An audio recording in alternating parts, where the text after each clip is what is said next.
Okay, so I've been meaning to make this video for a while. I also don't know where to look, so I'm gonna be looking at me. I'm gonna be looking at that, because I don't really know where to look because I've never really done a video like this before. But my top 10 movies 2021. We're a week into April already, and I think it's finally time to go through it.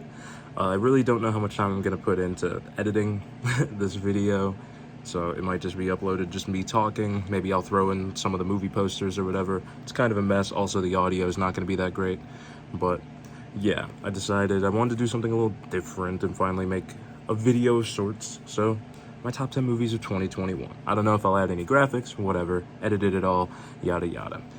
I'm gonna try to give a little bit of reasoning behind each ranking, and yeah. All right, number 10. Number 10 is The French Dispatch.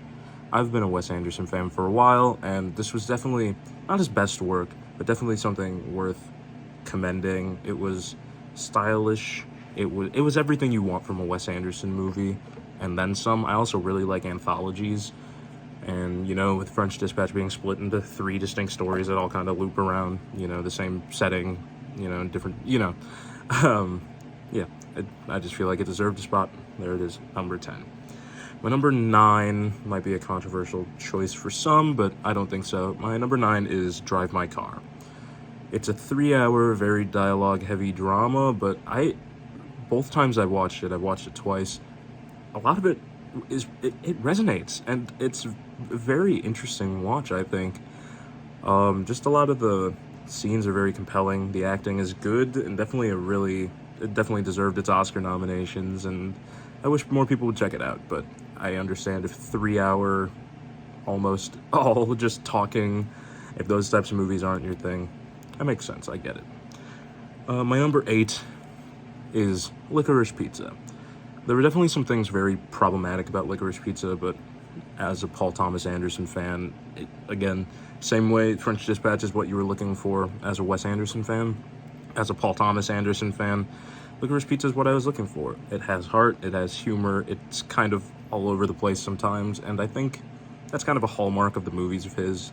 And I just think it did it very well. Like, I've never been in the 70s, but I'd like to think it captured the period well. Really good soundtrack too. Just overall, a very well-rounded movie, and I enjoyed it a lot. Number 7. Number 7 is Blue Bayou. That's more of an indie movie that not a lot of people heard of or even saw. I think I was one of like 4 people in the theater that day.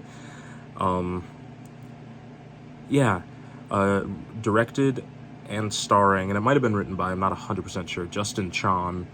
It was just a very good movie. Like, it touched on a lot of relevant issues, from a almost entirely comedic actor who never really had a huge role in anything. Justin Chon killed it in the director's chair and leading the film. It was really good, and I recommend it. I think more of you out there should definitely give it a look-see.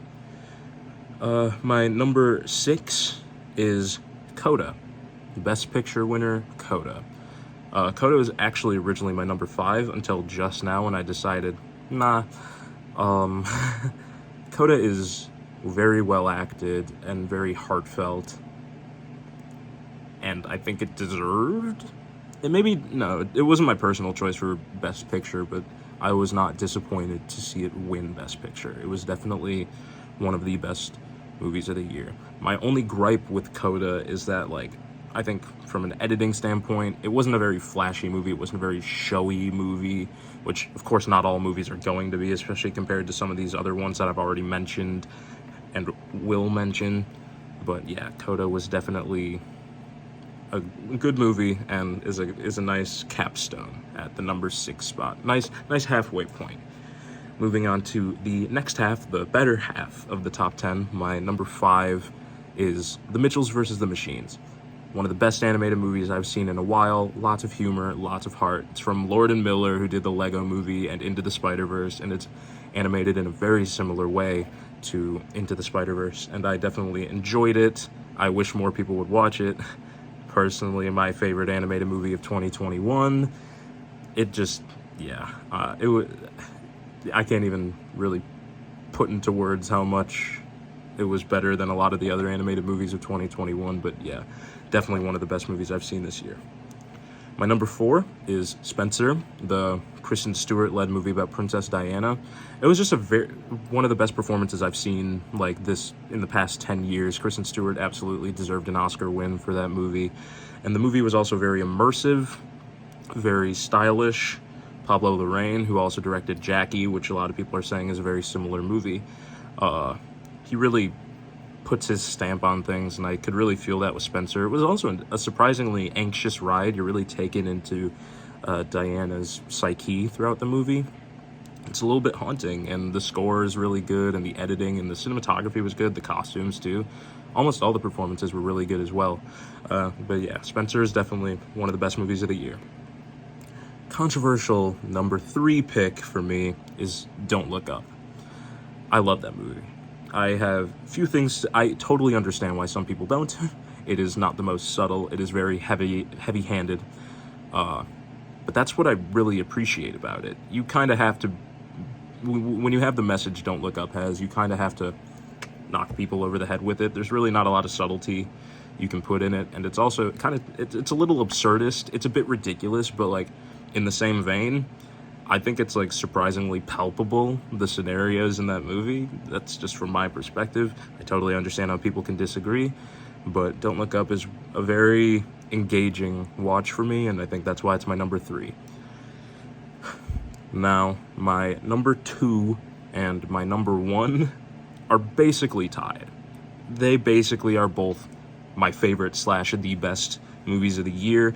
I had to give one the edge over the other. If you know me, you already probably know what 2 these are, or maybe you could even assume, but maybe you don't know the placement. But after a lot of deciding, even though they're still basically tied for number 1 in my mind, I have to give one the 1 and one the 2. My number 2 movie of 2021 is Spider-Man No Way Home. I really love that movie. Lots of nostalgia. Finally, the MCU really made Peter Parker feel like Peter Parker and not just another like Avenger. Like we finally got Tom Holland playing Peter Parker, and we got Andrew Garfield. We have Tobey Maguire. There were so many things that worked so well in that movie. A lot of fan service too, which a lot of people will shit on, frankly, but the fans certainly appreciate it, and I definitely think that's a good thing. But yeah, also one of the best end credits of the MCU. I don't know why, but The Magic Number by De La Soul with that little not cartoon, but like hand-drawn style of end credits. Sorry, I've been fidgeting with this the whole time. Just the whole movie I just really enjoyed. I think it's definitely my favorite. Like, I liked it the most, but my top honor, my number 1, which I liked almost equally, but I just think it is a better movie. My number 1 is Dune. Dune. I went into Dune having read like the first third of the book, so I was at least a little bit familiar with the lore, with the story, with the characters, with a lot of that. And I just felt it very immersive. You know, from the jump of the movie, you get this weird, very throaty, gibberish language, and like you're just thrown immediately into the world of Dune, no holds barred. You're given information as you go, and a lot of people found the movie hard to follow, and I can certainly see that. Personally, for me, it's been a while since I've seen world building that good from the jump. The production design was great. The cinematography was great. The sound, the visual effects, a lot of the performances were really good, especially Rebecca Ferguson. She gave a really great performance in Dune. But yeah, so many of the things, like, yeah, some of the made-up languages, it was a very, I don't even really know how to describe it. It was just such an in-your-face experience, but like in the best way. And I'm really looking forward to what part 2 has to offer for Dune. And yeah, Dune is officially my number 1 movie of 2021. I think I'm just going to post this on Instagram. It's very long. If I don't edit it, it's going to be about 10 minutes. But I like making lists longer than that, so after this, if I do put it on Instagram, I believe I'm just going to put a post after it with my full top 25 movies of 2021, give everyone the full scope of that. But yeah, maybe I'll do more videos in the future. Maybe I'll have a more formal setup. Maybe I'll know where to look, whether to look there, whether to look there, whatever. This is me figuring stuff out. But yeah, let me know any suggestions you might have, what you thought of my list, all that stuff. And yeah, I'll catch you guys next time.